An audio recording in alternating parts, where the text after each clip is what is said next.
Assalamualaikum warahmatullahi wabarakatuh. Perkenalkan, nama saya Winarni dengan NIM 2483110071. Jurusan HKI kelas C semester 1. Di sini saya akan menjelaskan materi mengenai kias sebagai salah satu syarat untuk memenuhi tugas ulangan tengah semester mata kuliah Filsafat Hukum Islam.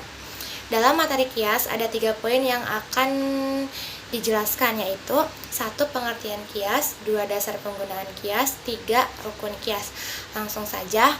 1. Pengertian kias. Kias adalah satu dari 4 sumber hukum Islam yang disepakati para ulama. Dalam hal ini kias menempati posisi keempat setelah Al-Quran, hadis, dan ijma. Secara bahasa, kata kias berasal dari akar kata kasa yakishu kiasan, yang artinya pengukuran.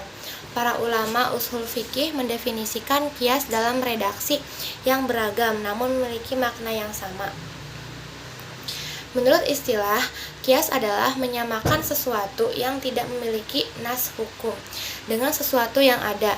Nas hukum berdasarkan kesamaan ilat atau kemaslahatan yang diperhatikan syara. Kias juga dapat diartikan sebagai kegiatan melakukan padanan suatu hukum terhadap hukum lain. Imam Syafi'i menyebutkan kedudukan kias lebih lemah daripada ijma, sehingga kias menduduki tempat terakhir dalam kerangka sumber hukum Islam.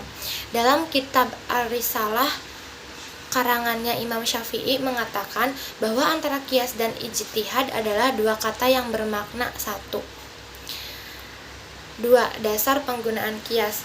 Mayoritas ulama melakukan kias atas dasar perintah untuk mengambil pelajaran atau berijtihad. Menurut jumhur ulama, kias termasuk mengambil pelajaran dari suatu peristiwa.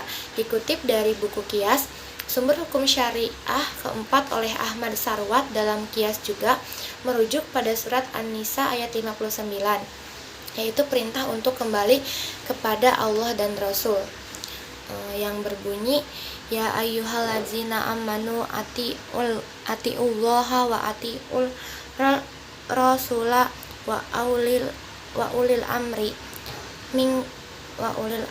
minkum fa in tanaza'tum fi sai'in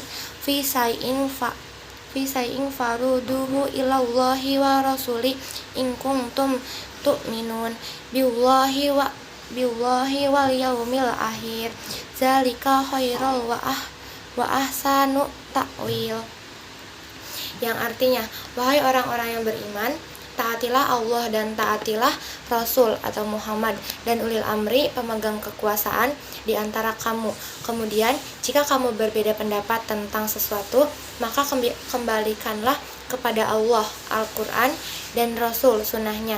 Jika kamu beriman kepada Allah dan hari kemudian, yang demikian itu lebih utama bagimu dan lebih baik akibatnya. Quran Surat An-Nisa ayat 59.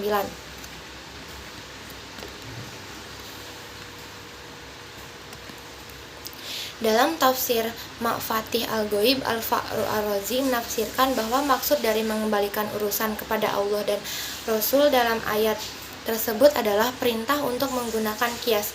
Pendapat ini diperkuat dengan penggunaan Quran dan Sunnah Rasulullah SAW dalam kias, meskipun tidak disebutkan secara eksplisit dalam istilah kias. 3. Rukun kias. Kias terdiri dari 4 rukun dan beberapa persyaratan yang harus dipenuhi, antara lain sebagai berikut. 1. Ashal. Ashal adalah kasus lama yang sudah ada ketetapan hukumnya, baik dalam nas atau maupun ijma. Ashal sering disebut sebagai musyabah bih atau yang diserupai, dan makhis alaih atau tempat mengkiaskan. Dalam arti sederhana, ashal adalah kasus yang akan digunakan sebagai ukuran atau pembanding. Ada beberapa syarat yang harus dipenuhi ashal untuk dapat dijadikan kias. Ashal harus memiliki hukum yang bersifat tetap.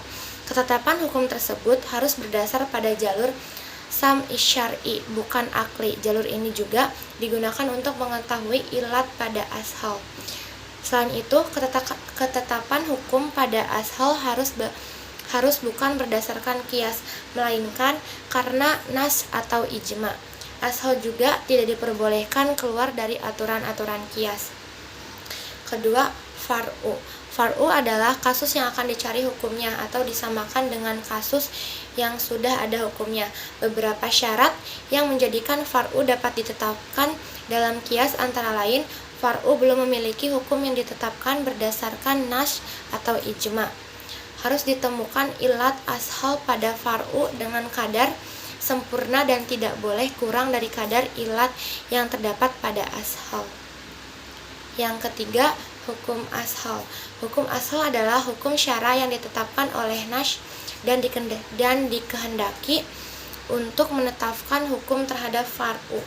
Yang terakhir adalah ilat.